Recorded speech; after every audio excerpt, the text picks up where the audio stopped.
বাহাদুৰ ডাঙৰীয়াই কোন সংগঠনৰ লগত জড়িত বা কোনোবা জিহাদী সংগঠনৰ লগত জড়িত আছে নেকি? 1 লাখ টকা নিদিলে প্ৰাণে মৰাৰ ভাবুকি প্ৰদান কৰিলে। আজি কিয় তেওঁ কৈছে যে প্ৰাণে মৰাৰ ভাবুকি প্ৰদান কৰিব? হয়তো সন্দেহ হৈছে যে আচলতে তেওঁ জিহাদী কোনোবা ইছলামিক কোনো জিহাদী সংগঠনৰ লগত জড়িত আছে। সেই জিলাত বন্ধৰ ঘোষণা কৰিম দিছোঁ। মোৰ লগত উপস্থিত আছে কমতাপুৰ অট'নমাছ কাউন্সিলৰ সন্মানীয় সদস্য উত্তম কুমাৰ ৰায় প্ৰধানীদেৱ ডাঙৰীয়াদেৱ আৰু মোৰ লগতে উপস্থিত আছে জিলা সাধাৰণ সম্পাদক মধু ৰায়, ভাইচ প্ৰেচিডেণ্ট তপন ডাগুৱা আৰু মই কাৰ্যকাৰী সভাপতি ধুবুৰী জিলা আক্ৰাসু অবিভক্ত গোৱালপাৰাৰ। তো যিয়ে নহওক আজি এই সংবাদমেল আয়োজন কৰাৰ উদ্দেশ্য হৈছে যোৱা 4-5 দিন আগতে ধুবুৰীৰ প্ৰাক্তন বিধায়ক ৰছুল হক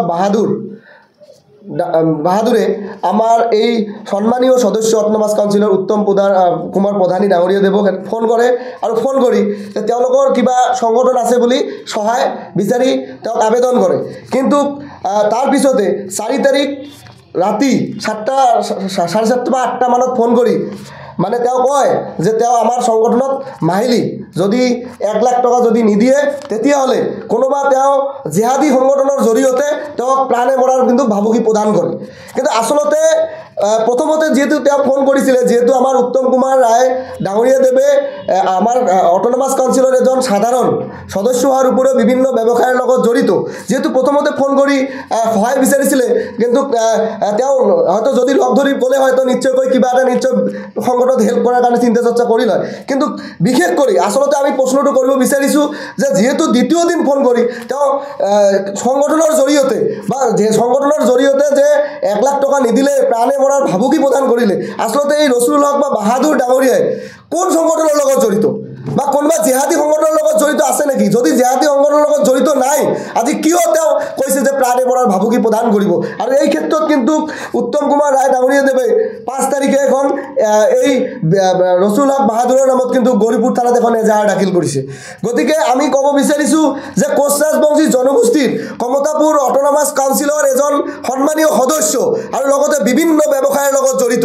গতিকে এইজন মানুহক আচলতে কি কাৰণত তেওঁ 1 লাখ টকা বিচাৰিছে, কি কাৰণত তেওঁ প্ৰাণ মানে নাশৰ ভাবুকি প্ৰদান কৰিছে বা তেওঁ কোন সংগঠনেৰে ভাবুকি প্ৰদান কৰিছে যে বিভিন্ন সময়ত তেওঁ এটা সময়ত মিয়া সাহিত্য পৰিষদো কিন্তু বিচাৰিছিলে। গতিকে আমি জানো যে হয়তো আমাৰ সন্দেহ হৈছে যে আচলতে তেওঁ জিহাদী কোনোবা ইছলামিক কোনো জিহাদী সংগঠনৰ লগত জড়িত আছে। নহ'লে তেওঁ কোন সাহসত, কাৰ বলত আজি তেওঁ মানে আমাৰ এই সাধাৰণ সদস্য কমতাপুৰ অট'নমাছ মানে কাউন্সিলৰ সাধাৰণ সদস্য, এটা সন্মানীয় সদস্য, লগতে চৰকাৰৰ এজন বিষয়ববীয়া বুলি আমি ক'ব পাৰোঁ। গতিকে তাক কিন্তু কাৰ সাহসত আজি তেওঁ প্ৰাণ নাশৰ ভাবুকি প্ৰদান কৰিছে বা 1 লাখ টকা দাবী কৰিছে? গতিকে এই ক্ষেত্ৰত যিহেতু 5 তাৰিখে গৌৰীপুৰ থানাত এখন এজাহাৰ দাখিল কৰিছে, এজাহাৰৰ ভিত্তিত কিন্তু আমি ধুবুৰী জিলাৰ SP মহোদয়ক অনুৰোধ জনাইছোঁ, অনাৰেবল SP মহোদয়ক যে অতি সোনকালে এই এজাহাৰৰ ভিত্তিত তেওঁক গ্ৰেপ্তাৰ কৰি জেল হাজতলৈ প্ৰেৰণ কৰিব লাগে। অন্যথাই কিন্তু ধুবুৰী জিলা কিন্তু উত্তপ্ত পৰিস্থিতি হ'ব বা ধুবুৰী জিলা আমি বন্ধৰ দৰে কাৰ্যসূচী ঘোষণা কৰিবলৈ কিন্তু আমি আক্ৰাসীয়ে বাধ্য হ'ম। এই কথাটা আপোনালোকৰ জৰিয়তে সকীয়াই দিছোঁ। আৰু তাৰ লগতে আমি ক'ব খুজিছোঁ যে তাৰ পিছত তেওঁ এখন ফটো পঠাই দিছে। এই ফটোখন আপোনালোকক দেখাই দিছোঁ। এই ফটোখন তেওঁক পঠাই দিছে, কি কাৰণত পঠাই দিছে নাজানো, আৰু কোন সংগঠনৰ বা কোন জিহাদী ইছলামিক সংগঠনৰ লগত জড়িত আমি নাজানো।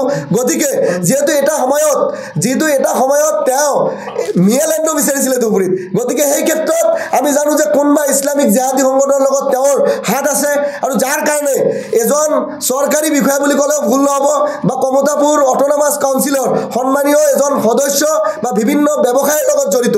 গতিকে এই মানুহজনক যি মানে আজি ধমকি প্ৰদান কৰিছে বা ধন দাবী কৰিছে 1 লাখ টকা মাহিলী, এয়া অতিকৈ দুৰ্ভাগ্যজনক আৰু গৰিহণাযোগ্য। গতিকে আমি চৰকাৰৰ মাননীয় মুখ্যমন্ত্ৰী ডাঙৰীয়াক আবেদন জনাইছোঁ, অতি সোনকালে এই বস্তুটো দৃষ্টিগোচৰ কৰিব লাগে আৰু দৃষ্টিগোচৰ কৰি এক বিহিত ব্যৱস্থা গ্ৰহণ কৰিবলৈও আমি মুখ্যমন্ত্ৰী ডাঙৰীয়াক, অসমৰ মুখ্যমন্ত্ৰী ডাঙৰীয়াক আমি অনুৰোধ জনাইছোঁ। আৰু তাৰ লগতে আপোনালোকৰ জৰিয়তে স্পষ্টকৈ সকীয়াই দিব বিচাৰিছোঁ যে কোচ ৰাজবংশী জনগোষ্ঠীৰ কোনো এজন মানুহক যদি আঙুলি টোৱাই কোনোবাই কথা ক'ব খোজে ধুবুৰীত, আমি আক্ৰাসীয়ে কেতিয়াও কিন্তু সহ্য নকৰোঁ। ইয়াৰ বিৰুদ্ধে কিন্তু অনাগত দিনত ভয়ংকৰ কাৰ্যসূচী ঘোষণা কৰা হ'ব আৰু উত্তপ্ত গোটেই ধুবুৰী জিলাই যে উত্তপ্ত হ'ব এই কথাটো আপোনালোকৰ জৰিয়তে সকীয়াই দিছোঁ। আৰু যিহেতু আইনৰ প্ৰতি আমাৰ আস্থা আছে, আমি 7 দিন সময় দিছোঁ ধুবুৰী জিলা প্ৰশাসনক।